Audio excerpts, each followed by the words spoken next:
Heavenly Father, I come to you today needing your healing touch.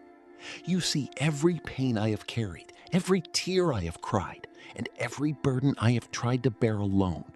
Nothing is hidden from you. Lord, I bring you my body, my mind, my heart, and my spirit. Heal the places that are hurting. Restore what has been broken. Lift the weight of fear, grief, disappointment, and worry from my soul.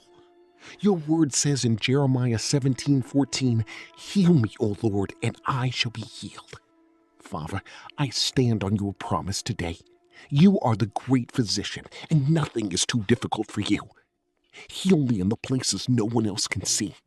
Bring peace where there has been anxiety, strength where there has been weakness, and hope where there has been pain.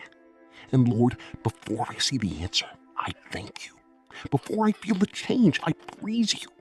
I thank you for working in my life, for restoring my strength, and for surrounding me with your presence. I believe you are healing me. I believe you are renewing me. I believe your grace is carrying me through. In the mighty name of Jesus. Amen.